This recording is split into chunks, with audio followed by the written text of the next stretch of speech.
नमस्कार, मैं Sandeep sir.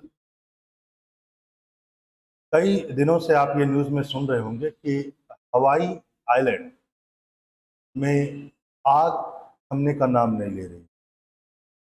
Hawaii island आपको पता होगा, यह अमेरिका का आइलैंड है और एक प्रांत भी है। अमेरिका जिसमें 50 प्रांत हैं, उसमें से एक हवाई भी है और हवाई आपके पैसिफिक ओशियंस में यानी प्रशांत महासागर, और वहाँ पर आग लगी हुई।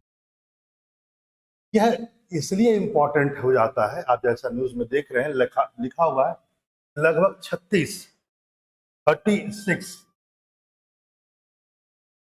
लोगों की मृत्यु हो चुकी है, लेकिन यह आंकड़ा बढ़ चुका है और अभी शायद जब मैं रिकॉर्ड कर रहा हूँ शायद 55 से भी ज्यादा लोगों की मृत्यु हो चुकी है इस आग से। हवाई में भी यदि देखा जाए, यदि मैं प्रॉपर आपसे बात करूं तो आप देखेंगे, एक आप गौर कीजिएगा, आप एक और गौर कर सकते हैं। यह हवाई में बेसिकली, यदि आपको दिख रहा होगा, 1 मिनट, हाँ,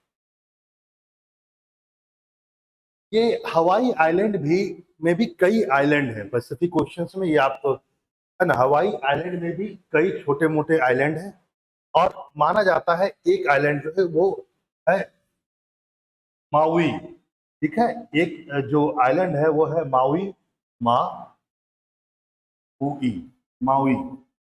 इसी आइलैंड में आग लगी और ताज्जुब की बात यह है कि यहाँ पर जो वन है, जो फॉरेस्ट है, वहां पर आग लगी और ये आर्द्र फॉरेस्ट है। यदि मैं कहूं आपको कि गीला उष्णकटिबंधीय का क्षेत्र है ये, यानी यदि मैं कहूं कि वेट, यानी कि वेट ट्रॉपिकल जोन में था ये फॉरेस्ट पूरा का पूरा माउई का। माउई जो हवाई आइलैंड में ही एक छोटा सा द्वीप है, तीसरा सबसे बड़ा द्वीप है हवाई आइलैंड का। इस बात को ध्यान में रखेंगे, आपके लिए बहुत इंपॉर्टेंट हो जाता है। तीसरा सबसे बड़ा द्वीप यदि मैं कहूं हवाई आइलैंड में तो वो माउई है। यहाँ के जंगलों में आग लगी है। तो बात यही थी कि आखिर ऐसा क्यों होता जा रहा है कि एक आर्द्र प्रकार के, जहां पर आर्द्र मतलब आप समझ रहे होंगे, यदि मैं ज्योग्राफिकल टर्म में ना कहूं तो मैं सिंपल कहूं कि जहां पर पानी बहुत ज्यादा बरसता है जिन क्षेत्रों में, यानी कि जिस ढंग से कहा जाए क्लाइमेट, जहां पर वर्षा होती है अच्छी खासी, वहां पर इस आग की घटनाएं एक चिंता का विषय है। और ये 100% बता रहा है जलवायु परिवर्तन अपने चरम सीमा पर पहुंच चुका है। वैसे भी अमेरिका में देखा जाए तो लोग कह रहे हैं कि ये 100 साल के इतिहास में दूसरी सबसे बड़ी घटना, जंगल की आग की दूसरी सबसे बड़ी घटना। क्योंकि इससे पहले माना जाता है कि 2018 में कैलिफोर्निया में भी आग लगी और लगभग 85 लोग मारे गए या जलकर मरे।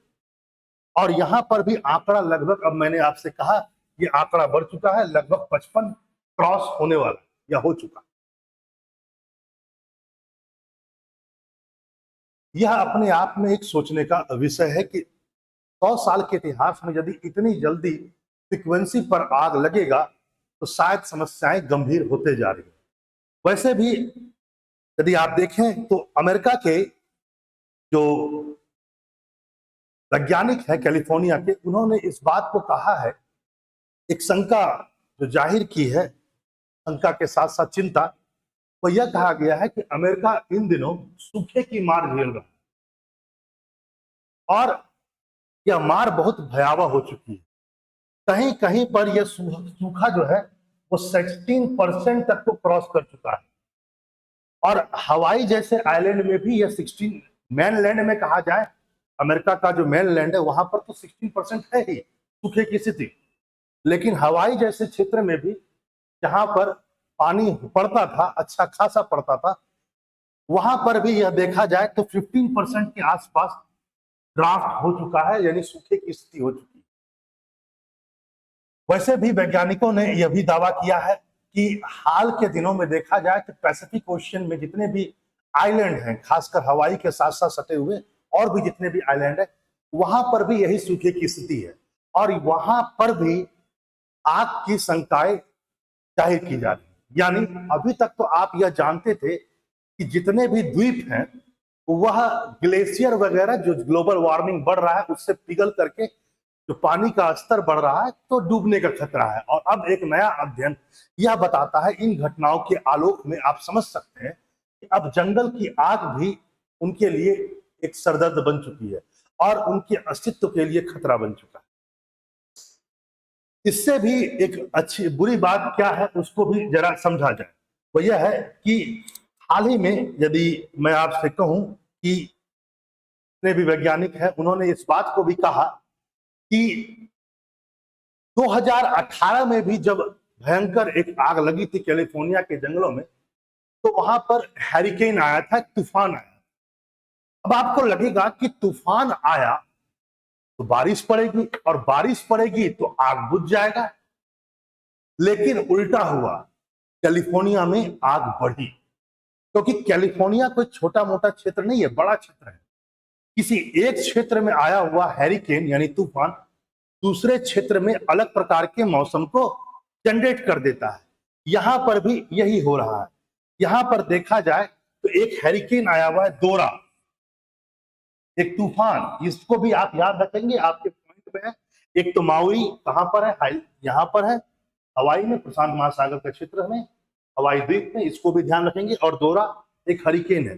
कहा जाता है कि ये साउथ में, साउथ ऑफ हवाई में यहां पर सक्रिय है दोरा।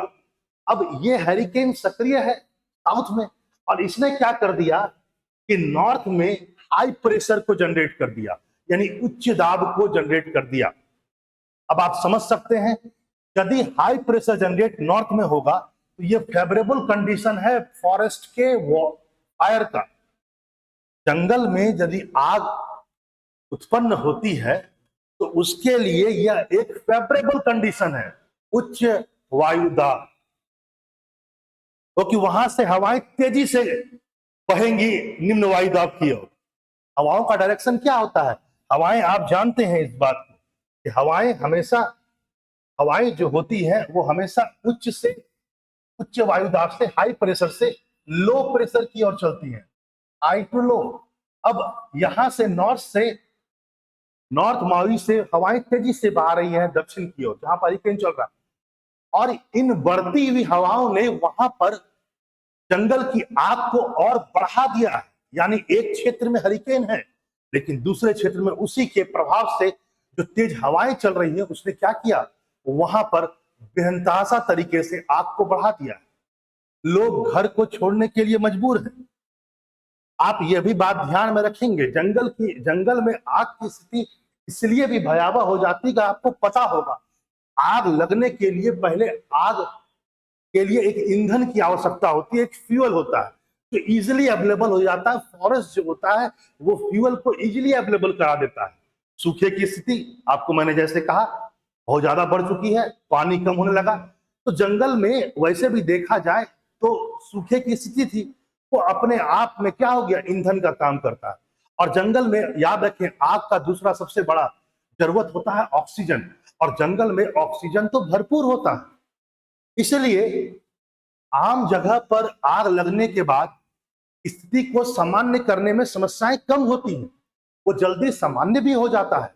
लेकिन जंगल में ऐसा नहीं है। क्यों? क्योंकि मैंने आपसे कहा वहां पर जलने वाली वस्तु भी ज्यादा है और ऑक्सीजन की मात्रा भी ज्यादा है।